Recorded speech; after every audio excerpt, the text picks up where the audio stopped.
Hello बच्चों, good afternoon. आपका science faculty Ravi sir. आज बेटा मैंने पार्ट 2 लेके आया हूँ मेटल नॉन मेटल का। पार्ट 1 मैंने ऑलरेडी अपलोड कर दिया है, नहीं देखें तो जाके देखिए, तो आपको कोरिलेट करने में इजी होगा। सबसे पहले हम लोग बात करेंगे मेटल नॉन मेटल की फिजिकल प्रॉपर्टी में, फिजिकल स्टेट को लेकर। जैसे कि हम सबको मालूम है कि मेटल्स जो होते हैं जनरली सॉलिड फॉर्म में पाए जाते हैं, बट कुछ मेटल्स ऐसे भी होते हैं जो सॉलिड फॉर्म में नहीं पाए जाते हैं। वो बस कुछ ही एग्जाम्पल्स हैं, जैसे कि मर्क्यूरी तो आपको मालूम है रूम टेम्परेचर में लिक्विड फॉर्म में पाया जाता है, बट गैलियम, सीजियम, फ्रांसियम ये कुछ ऐसे मेटल्स हैं जो अब रूम टेम्परेचर में लिक्विड फॉर्म में पाए जाते हैं। ठीक ना, जैसे आप इसको जब इसको हाथ में रखिएगा ना तो ये गल जाएंगे, मेल्ट हो जाएंगे। ठीक है, मतलब 25 से 30 डिग्री सेल्सियस के भीतर याद रखिएगा ये सब जितने भी मेटल्स हैं हमारे मेल्ट हो जाते हैं। ठीक है, तो याद रखिएगा ये प्रॉपर्टीज बहुत एग्जांपल्स एक्सेप्शन केसेस जरूर याद रखिएगा इनका। ठीक ना, नॉन मेटल के केस में चले आते हैं। नॉन मेटल में याद रखिएगा नॉन मेटल्स में सॉलिड, लिक्विड, गैस तीनों फॉर्म में पाए जाते हैं। सॉलिड हमारे टोटल 8 होते हैं, लिक्विड हमारे गैस जो होते हैं वो 11 होते हैं, और लिक्विड में सिर्फ एक ही होता है वह ब्रोमीन, जो हमारा रूम टेम्परेचर में पाया जाता है। ठीक है, उसके बाद हम लोग आते हैं लस्टर्स प्रॉपर्टी में। अब लस्टर होता क्या है? लस्टर मतलब होता है शाइनिंग प्रॉपर्टी। जब मेटल चमकती है ना तो शाइनिंग प्रॉपर्टी कहते हैं। हमको मालूम है कि जितने भी हम लोग ज्वेलरी वाले जितने भी आर्टिकल्स एलिमेंट्स होते हैं, जैसे कि गोल्ड हुआ, प्लैटिनम हुआ, सिल्वर हुआ, ये सब चीज़ें चमकते हैं ना, शाइनिंग करती है। पर सबसे ज़्यादा शाइनिंग जो करती है गोल्ड और प्लैटिनम करती है। ठीक ना, और भी एलिमेंट्स करते हैं जो काफ़ी ट्रेसेस अमाउंट में पाए जाते हैं, जिसका हम लोग इस्तेमाल ऑर्नामेंट्स में नहीं कर पाते हैं, जैसे कि रोडियम हो गया, ठीक ना, रुथेनियम हो गया, ईडियम, ओस्मियम हो गया, ये सब का इस्तेमाल नहीं कर पाते। बट ये सब काफ़ी ज़्यादा कॉस्टली एलिमेंट्स याद रखिएगा, बहुत कम अमाउंट में पाया जाता है, इसलिए इसका इस्तेमाल हम लोग नहीं करते हैं। ठीक है, पर ये सब के सब प्रॉपर्टी जो है, इन सब की जितनी भी सरफेस है सब शाइनिंग करती है, काफ़ी चमकती है। और चमकती इसलिए है क्योंकि इनके पास एक्स्ट्रा या फ्री इलेक्ट्रॉन्स पाए जाते हैं, और मेटल्स के पास फ्री और एक्स्ट्रा इलेक्ट्रॉन पाया जाता है, इसलिए मेटल जो चमकता है बच्चे, याद रखिएगा। बट कुछ मेटल्स ऐसे भी हैं जो शाइनिंग नहीं करते। अब ऐसी बात नहीं कि मेटल शाइनिंग नहीं करते, मेटल शाइनिंग तो करते हैं बट बहुत ही कम समय के लिए। मतलब इनकी जो शाइनिंग प्रॉपर्टी है ना, ये last for very short time के लिए करते हैं। असल में होता क्या है कि ये ऑक्सीजन से रिएक्ट कर जाते हैं। देखिएगा सिल्वर भी जो होता है ना, चांदी जो होती है ना, जब हम लोग चांदी के जब कुछ ऑर्नामेंट्स पहनते हैं ना, तो वो एयर के कॉन्टैक्ट में, जब हमारे बॉडी से जो स्वीट्स या पसीना जब निकलते हैं ना, उसके कॉन्टैक्ट में आके वो चांदी ना वो काला हो जाता है, फिर वो अल्मुनियम, फिर वो सिल्वर सल्फाइड हो जाता है, वो ब्लैक रंग का हो जाता है। तो उसकी भी चमक होती है ना, समय के साथ थोड़ी सी घटने लगती है। पर ठीक ना, पर गोल्ड की ऐसी प्रॉपर्टी नहीं होती है। तो मैं ये कहना यही चाहता हूँ कि कुछ ऐसे भी सॉफ्ट मेटल्स होते हैं, सॉफ्ट मेटल जैसे कि alkali metals, alkyne earth metals, magnesium हो गया, अल्मुनियम हो गया, सोडियम, पोटेशियम हो गया। जब ये लोग एयर के कांटेक्ट में आते हैं ना, जब ये एयर के कांटेक्ट में आते हैं तो एयर क्या करता है ना, इनके टार्निश कर देता है इनके कलर को, समझिए ना, इनकी जो चमक है ना उनको टार्निश कर देता है and become protected by a thin layer of oxides, और उनके ऊपर ना एक ऑक्साइड की परत बन जाती है, जिससे इनकी जो चमक है वो खत्म हो जाती है। देखिए लिखा भी हूँ, इनकी जो लस्टर है वो last for very short time के लिए। तो ऐसी बात नहीं कि चमकते नहीं, चमकते हैं, बट डल अपीयरेंस आ जाती है इनकी, बहुत कम समय के लिए चमकते हैं ये। ठीक ना, जैसे ऑक्साइड के प्रेजेंस में या एयर के प्रेजेंस में या वाटर के कांटेक्ट में आते हैं तो इनके ऊपर एक ऑक्साइड का लेयर फॉर्म हो जाता है। और याद रखिएगा, एक कारण पूछेगा कि लस्टर प्रॉपर्टी क्यों होती है, तो मैं आपको तो एक रीजन कहा, फ्री इलेक्ट्रॉन्स के कारण होता है। सेकंड रीजन ये भी कहिएगा, मिररिंग इफेक्ट होती है इन सब में। ठीक है, याद रखिएगा। ठीक है, डल अपीयरेंस मतलब एकदम कम चमकने वाला अगर कोई होता है, याद रखिएगा, तो वह लीड है। याद रखिएगा, लीड में जो प्रॉपर्टी होती है चमकने की, ग्लो करने की, मिररिंग इफेक्ट जो होती है वो सबसे कम पाई जाती है मेटल्स के केस में। नॉन मेटल्स तो बिल्कुल चमकता नहीं है। कारण ये है क्योंकि नॉन मेटल्स याद रखिएगा, क्योंकि उनके पास फ्री इलेक्ट्रॉन्स नहीं होते हैं, और जिनके पास फ्री इलेक्ट्रॉन्स नहीं होता वो बिल्कुल नहीं चमकता, क्योंकि फ्री इलेक्ट्रॉन्स जो होते हैं आपको मालूम है लाइट फॉर्म करने में, लाइट जो फॉर्म होती है ना, लाइट इसीलिए फॉर्म हो पाती है क्योंकि इनके पास फ्री इलेक्ट्रॉन्स होते हैं। इलेक्ट्रॉन की जब मूवमेंट्स होती है तो लाइट शाइनिंग फॉर्मेशन होती है। ठीक ना, तो शाइनिंग फॉर्मेशन सरफेस नहीं पैदा हो सकती नॉन मेटल्स में क्योंकि इनके पास फ्री इलेक्ट्रॉन्स नहीं होते। बट एक्सेप्शन केस इसमें भी है, जैसे कि आयोडीन, ब्रोमीन, ग्राफाइट, डायमंड, ये सब जो होते हैं हमारे लस्ट्रस नॉन मेटल्स होते हैं। अब चलाते हैं हम लोग हार्डनेस पे चलाते हैं। हम लोग को जनरली मालूम है कि मेटल्स जो होते हैं काफ़ी हार्ड होते हैं। अब हार्ड में भी सबसे हार्ड अगर होता है तो मेटल ही होता है। ठीक ना, तो याद रखिएगा हार्डेस्ट मेटल और स्ट्रॉन्गेस्ट मेटल मैंने कुछ यहाँ पे बताया है। हार्डेस्ट मेटल याद रखिए क्रोमियम होता है, सबसे हार्डेस्ट मेटल अगर होता है तो क्रोमियम होता है। हार्डेस्ट एलॉय भी लिखा है, एलॉय मालूम है किसे कहते हैं, मैं आगे बताऊंगा। एलॉय मतलब होता है मिक्सचर ऑफ टू एलिमेंट्स। ठीक ना, मेटल को जब मिक्स करते हो या मेटल और मेटल को जब हम लोग मिक्स करते हैं तो एलॉय बनता है। तो स्टील मतलब एलॉय में सबसे अगर हार्डेस्ट अगर आपको या हार्ड आपको एलॉय चाहिए तो याद रखिएगा वो स्टील होता है, जो आयरन और कार्बन से बनता है। ठीक है, स्ट्रॉन्गेस्ट मेटल याद रखिएगा टंगस्टेन होती है। और मैंने फिर से कहा कि पीरियड टेबल में एक्सेप्शन तो प्रॉपर्टी बहुत सारी है। याद रखिएगा सॉफ्ट मेटल भी हमारा सोडियम और पोटेशियम पाया जाता है। तो हार्ड सब हैं, सब के सब हार्ड होते हैं, बट कुछ एक आध दुकाध हैं जो हार्ड नहीं होते हैं, जैसे कि लिथियम, सोडियम, पोटेशियम, मैग्नीशियम से जितने भी हमारे मेटल्स हैं ये सॉफ्ट इन नेचर में पाए जाते हैं। तो सॉफ्ट मेटल का एग्जांपल रखिएगा, लिथियम, सोडियम, मैग्नीशियम, ये सब है। ठीक है, हार्डेस्ट, स्ट्रॉन्गेस्ट ये सब हमारे लिख दिया मैंने नाम। याद रखिएगा इनकी मेल्टिंग पॉइंट, बॉइलिंग पिट तब भी बहुत हाई होगी क्योंकि ये हार्ड है ना, इसलिए हम लोग एक्सप्लेन करेंगे melting point, boiling point property बस याद रखिएगा ये। नॉन मेटल याद रखिएगा जनरली हार्ड नहीं होते, थोड़े से क्योंकि वो मैक्सिमम गैस फॉर्म में पाए जाते हैं, और ब्रोमीन तो एक लिक्विड फॉर्म में आपने देखा, और सल्फर और फॉस्फोरस ही जो होते हैं सॉलिड फॉर्म में पाए जाते हैं, बट ये काफ़ी सॉफ्ट सॉलिड्स होते हैं। डायमंड याद रखिएगा हार्डेस्ट नॉन मेटल होता है ऑन द अर्थ, पर डायमंड याद रखिएगा नॉन मेटल नहीं है, ये कंपाउंड है। बात समझ आई? अगर हार्डेस्ट अगर एलिमेंट की बात करूँ मैं पूरे के पूरे पीरियड टेबल में, तो मेटल ही याद रखिएगा। डायमंड याद रखिएगा कंपाउंड है एक, ठीक ना, डायमंड एक कंपाउंड है, डायमंड एक, ठीक ना। तो डायमंड जो है ना वो हार्डेस्ट नॉन मेटल बोलते हैं, इसमें कोई डाउट नहीं है, बट याद रखिएगा कि अगर हार्डेस्ट एलिमेंट की बात पूछूं मैं, तो याद रखिएगा आप लोग बोलिएगा टंगस्टन, या टंगस्टन बोलिएगा, हार्डेस्ट में क्रोमियम बोलिएगा, स्ट्रॉन्गेस्ट में टंगस्टन बोलिएगा, डायमंड नहीं आएगा। डायमंड हमारा हार्डेस्ट नॉन मेटल में आता है, और hardest non metal on the earth में आता है। ये कंपाउंड है एक प्रकार का, याद रखिएगा, ठीक है, क्योंकि कार्बन से बनते हैं, ठीक। चलिए ये बात समझ में आ गई आपको, ठीक है। यहाँ पे आ जाते हैं हम लोग मेल्टिंग पॉइंट और बॉइलिंग पॉइंट की बात लेके करते हैं। मेल्टिंग पॉइंट बॉइलिंग पॉइंट की जब बात करेंगे, तो melting point boiling point obviously metals की ज़्यादा होनी चाहिए, ये भी हमको मालूम है, क्योंकि मेटल्स काफ़ी हार्ड होते हैं, रिजिड होते हैं, इनके बीच में कोवलेंट नेटवर्क्स होती है, ठीक है, और इनकी जो ये वेपराइज भी बहुत हाई टेम्परेचर्स पे होंगे, इतने इजीली नहीं हो सकते। जैसे कि आप लोगों को मालूम होगा कि मैंने अभी आप लोगों को कहा कि यहाँ पर मैंने कहा आप लोगों को स्ट्रॉन्गेस्ट में टंगस्टन कहा, हार्डेस्ट में क्रोमियम कहा। इनकी जो मेल्टिंग पॉइंट बॉइलिंग है ना, ये जो टंगस्टन की मेल्टिंग पॉइंट जो है ना 3400 डिग्री सेल्सियस करीब करीब है, और इनकी जो बॉइलिंग पॉइंट है 5600 डिग्री सेल्सियस करीब करीब है। तो आप इमेजिन कर सकते हैं आयरन का 2 गुना है। लोहा जो होता है ना उसकी मेल्टिंग पॉइंट शायद 1500 समथिंग कुछ है, ठीक ना, और बॉइलिंग पॉइंट शायद 2800 समथिंग है। मैं अप्रॉक्सीमेशन बता नहीं पा रहा हूँ, ठीक है, मैं अप्रॉक्सीमेशन में आपको बता रहा हूँ, राउंड फिगर नहीं बता पा रहा हूँ, आपको याद रखिएगा इसमें। तो मेल्टिंग पॉइंट बॉइलिंग पॉइंट काफ़ी मेटल्स की हाई होती है, बट कुछ ऐसे मेटल्स हैं जिनकी मेल्टिंग पॉइंट बहुत कम होती है। एक्सेप्शन केस जहाँ पे है वो है मर्क्यूरी, जो -38 डिग्री सेल्सियस में वो मेल्ट हो जाता है, और बॉइलिंग पॉइंट 356 डिग्री सेल्सियस में वो बॉयल हो जाता है। तो एक्सेप्शन में सिर्फ मर्क्यूरी नहीं है, गैलियम, पोटेशियम, सोडियम भी है, बट मर्क्यूरी की मेल्टिंग पॉइंट सबसे कम होती है, बॉइलिंग पॉइंट सबसे कम होती है मेटल के केस में, याद रखिएगा। और नहीं तो वैसे मेल्टिंग पॉइंट सबसे कम होने वाली एलिमेंट पूरे के पूरे पीरियड टेबल में कौन है? वो हीलियम है। और बॉइलिंग पॉइंट सबसे ज़्यादा किसकी होती है पूरे के पूरे पीरियड टेबल में? याद रखिए कार्बन की होती है। पर मेटल के केस में मेल्टिंग पॉइंट सबसे कम मर्क्यूरी की होती है, याद रखिएगा, ठीक। चलिए अब मैं चलाता हूँ, और सबसे ज़्यादा भी हमारी मेटल की होती है, जो हमारा है टंगस्टन। अब बात करते हैं melting point boiling point non metals की। नॉन मेटल्स की मेल्टिंग पॉइंट बॉइलिंग पॉइंट बहुत लो होती है, ठीक है, क्योंकि ये काफ़ी सॉफ्ट होते हैं। नॉन मेटल की मेल्टिंग पॉइंट बॉइलिंग पॉइंट में क्लोरीन जो है, जिसकी मेल्टिंग पॉइंट लो होती है, याद रखिएगा, मेल्टिंग पॉइंट इसकी बहुत लो होती है। क्लोरीन जो है एसटीपी मतलब स्टैंडर्ड टेम्परेचर प्रेशर में ये गैस फॉर्म में पाया जाता है।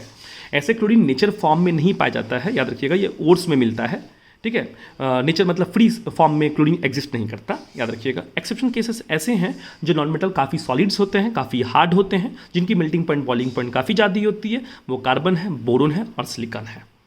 तो बच्चे ये 4 प्रॉपर्टी मैंने एक्सप्लेन किया, फिजिकल प्रॉपर्टी हमारे मेटल नॉन मेटल्स की। अभी और भी प्रॉपर्टीज़, जैसे कि सेकंड, अब हम लोग 5th प्रॉपर्टीज़ में घुसेंगे, जो है डेंसिटी।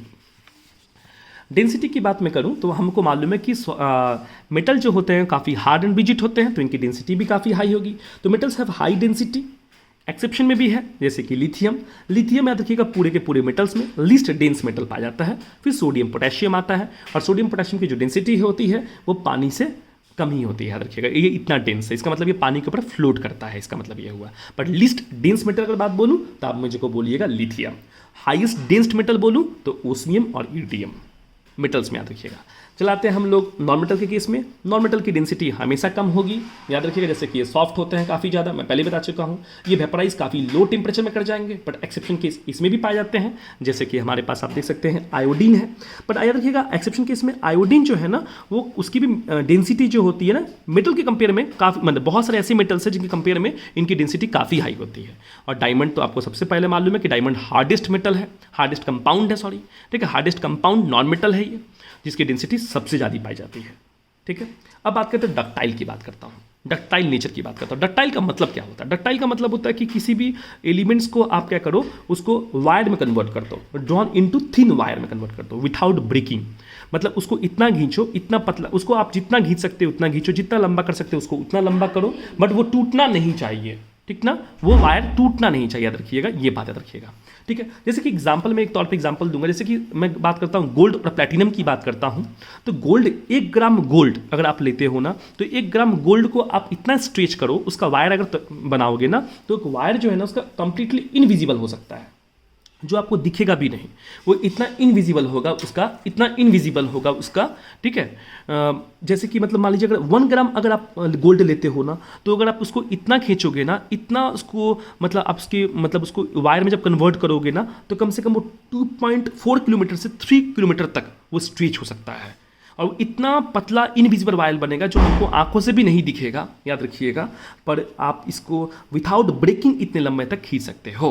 तो मोस्ट डक्टाइल मेटल की बात करूं, अगर वायर मतलब मोस्ट डक्टाइल की बात करूं मैं, तो मोस्ट डक्टाइल में आता है हमारा गोल्ड और प्लैटिनम आता है, याद रखिएगा, ठीक है। इसकी वायर आप बना सकते हो, बहुत लंबा बना सकते हो, बहुत लंबा, आप देख सकते हो रेंज कितनी ज़्यादा है, ठीक है। पर याद रखिएगा कुछ ऐसे मेटल्स हैं जिनको आप ड्रॉन टू वायर नहीं कर सकते, ठीक है, ड्रॉन टू थिन वायर नहीं कर सकते। वैसे एलिमेंट में हमारे मेटल्स में आते हैं, जिंक आता है जो सॉलिड फॉर्म में होता है, उसको खींचोगे तो टूट जाएगा, ठीक ना। मर्क्यूरी तो लिक्विड होता है, गैलियम तो लिक्विड होता है। तो ऐसे एक्सेप्शन केसेस हैं जो डक्टिलिटी प्रॉपर्टी इनमें पूरी जीरो पाई जाती है, ये बात याद रखिएगा, ठीक है।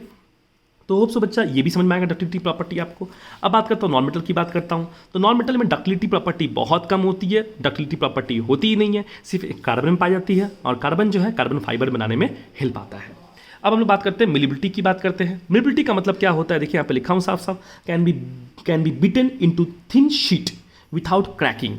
मतलब इसका इतना पतला परत बनाइए, जैसे कि ये पेज देख पा रहे हो ना, ये पेज कितना पतला है, ये पेज कितना पतला है। तो आप एक ग्राम मेटल को, 1 ग्राम अल्मीनियम, 1 ग्राम आप सिल्वर लीजिए, 1 ग्राम गोल्ड लीजिए, उसको इतना थिन ऐसा शीट बना सकते हैं आप, ऐसा शीट बना सकते हैं, इससे भी पतला शीट बना सकते हैं, यहाँ तक कि इतना पतला शीट बना सकते हैं आप, उसका इतना पतला शीट बना सकते हैं, मतलब कि वो ट्रांसपेरेंट हो, आर पार दिखे। आई बात समझ में। तो आप वो गोल्ड का भी कर सकते हो, आप चाहो तो प्लैटिनम का भी कर सकते हो, आप थिन शीट प्लेट बना सकते हो, इसका याद रखिएगा। तो ये सब मेटल इन सब चीज़ों में काफ़ी अच्छा प्रॉपर्टी शो करता है हमारा, याद रखिएगा। तो एग्जाम्पल में हमारा सिल्वर है, प्लैटिनम है, कॉपर है, पर इन सब में बेस्ट मोस्ट मेलिएबल कौन होगा, तो गोल्ड होगा।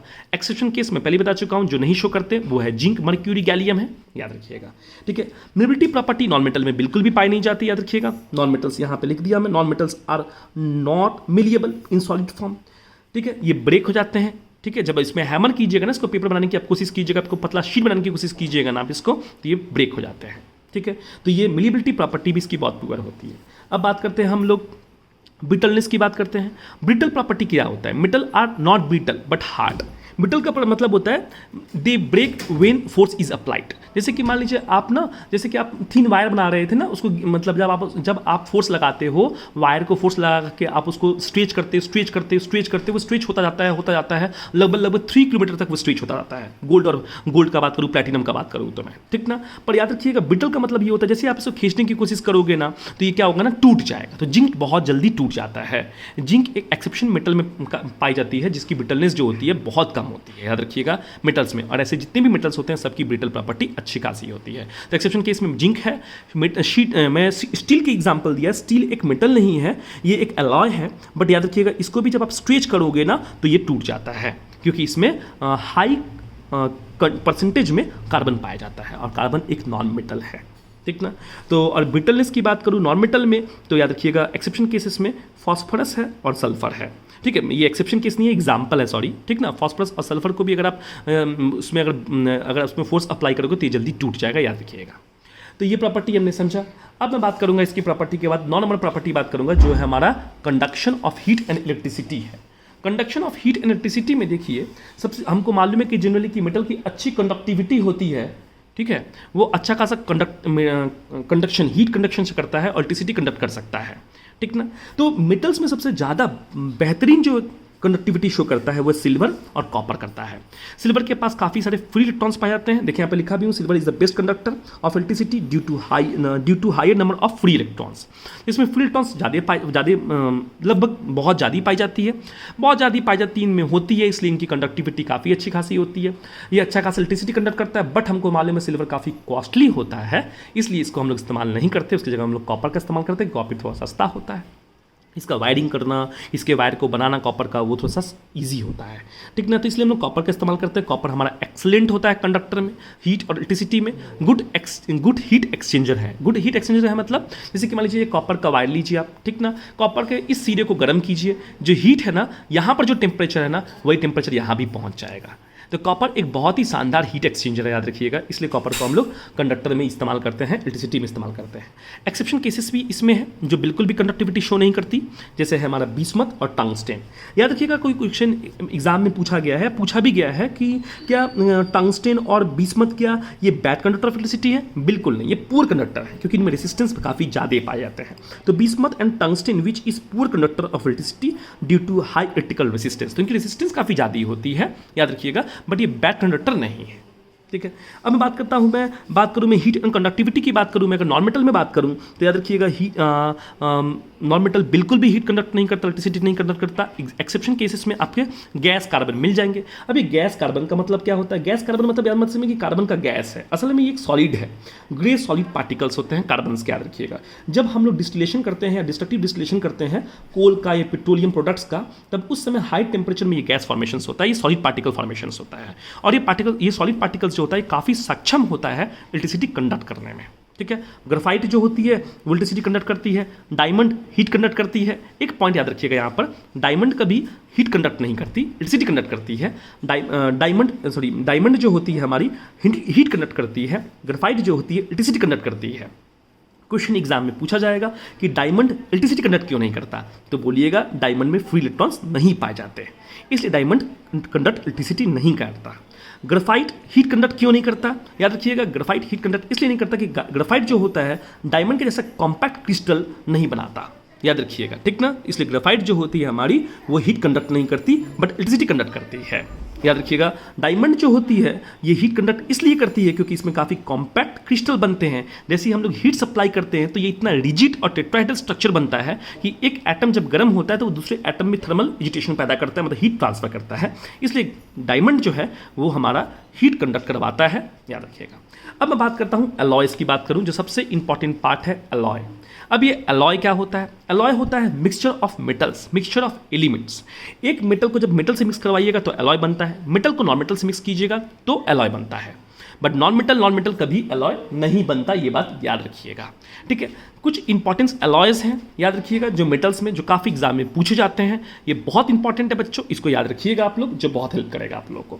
याद रखिएगा एलॉय खासकर किस टाइप के एलिमेंट से बनता है, तो क्रोमियम, वेनेडियम, मोलिब्डेनम, निकल और मैंगनीज, इन सब चीज़ों का एलिमेंट्स का खासकर यूज होता है एलॉय में, याद रखिएगा। तो एलॉय का इस्तेमाल हम लोग जनरली करते क्यों हैं, ये भी आप सोचिए। स्ट्रेंथ को बढ़ाने के लिए, हार्डनेस को बढ़ाने के लिए, टफनेस को बढ़ाने के लिए, डक्टिलिटी को बढ़ाने के लिए, ड्यूरेबिलिटी को बढ़ाने के लिए, इन सब चीज़ों को बढ़ाने के लिए हम इस्तेमाल करते हैं एलॉय का। ठीक है, ये सब एग्जाम्स में क्वेश्चन पूछे जाएंगे, याद रखिएगा। तो आप लोग प्लीज़ नोट कर लीजिएगा, मैं लिख नहीं रहा हूँ, नहीं तो वीडियो बहुत बड़ा बनेगा।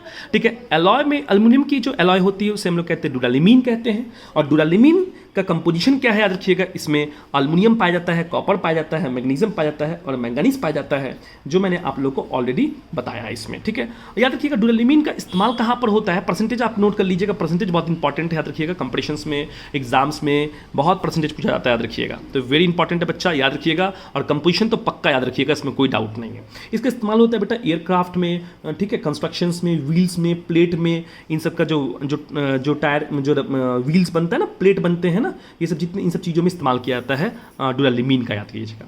सिल्वर से अगर कोई बनता है हमारा एलॉय तो याद रखिएगा उसका नाम है क्वाइंज सिल्वर। क्वाइंज सिल्वर नाम है, याद रखिएगा। क्वाइंज सिल्वर इसका मतलब इसमें सिल्वर पाया जाएगा। सिंपल सी बात समझ में आ रहा होगा कि क्वाइंज, देखिए क्वाइंज सिल्वर और क्वाइंज मेटल दो चीज़ें याद रखिएगा। क्वाइंज मेटल मतलब होता है जिसमें जिस सिक्का बनता है सिर्फ उसमें सिर्फ, और क्वाइंज मेटल में आपका कॉपर सिल्वर गोल्ड पाया जाता है, कॉपर सिल्वर गोल्ड।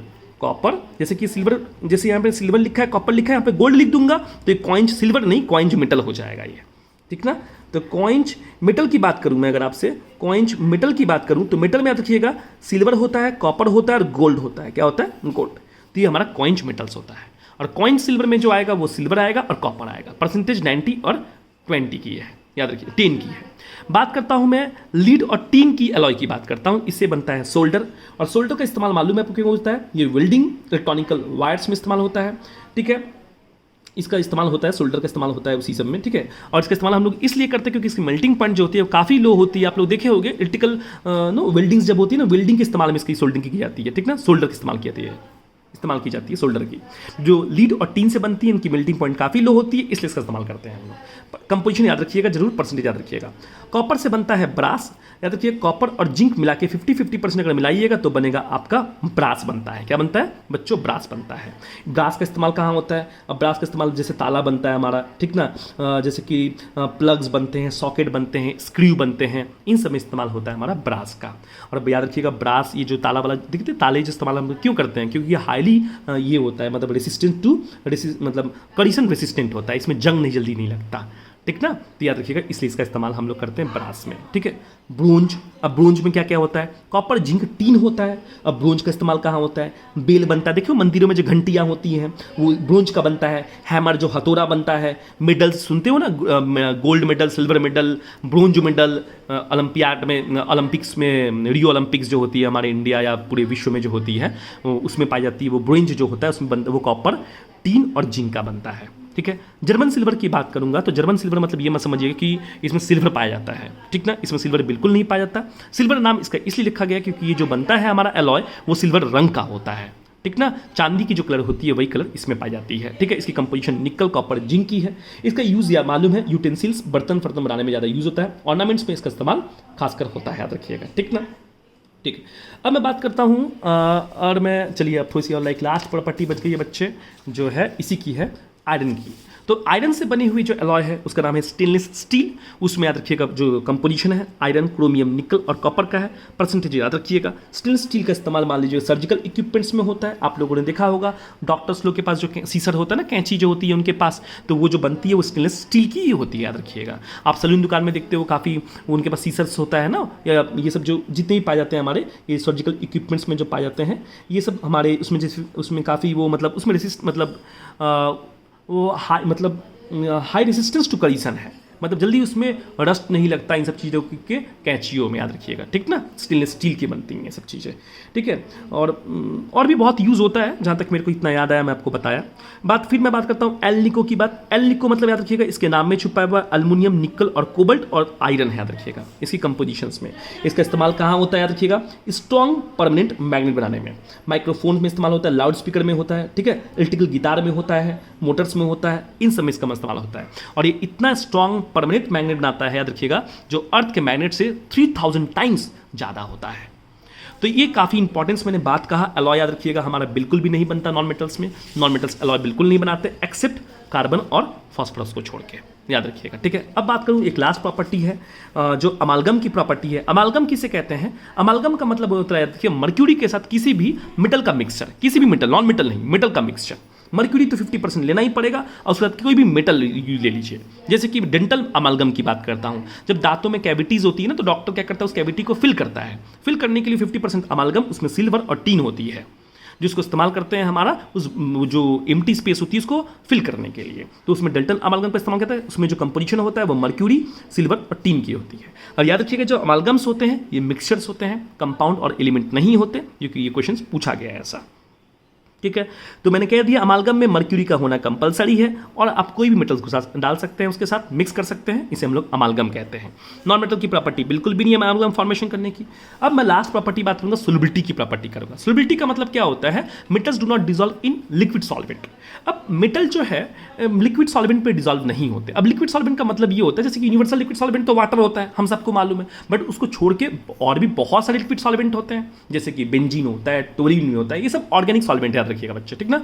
बेंजीन हुआ, टोल्यूइन हुआ, ठीक है, और भी बहुत सारे हैं, इथेनॉल है, मिथेनॉल है, ठीक है, क्लोरोफॉर्म है, ये ऐसे बहुत सारे लिक्विड सॉल्वेंट्स हैं जिसमें हमारे मेटल डिसॉल्व नहीं होते। बट कुछ नॉन मेटल्स हैं वो डिसॉल्व होते हैं। सल्फर जो है कार्बन सल्फाइड में डिसॉल्व होता है, डाइसल्फाइड्स में। आयोडीन जो है क्लोरोफॉर्म में डिसॉल्व होता है। तो इस तरीके की प्रॉपर्टी, सोल्युबिलिटी की प्रॉपर्टी हमने पढ़ा।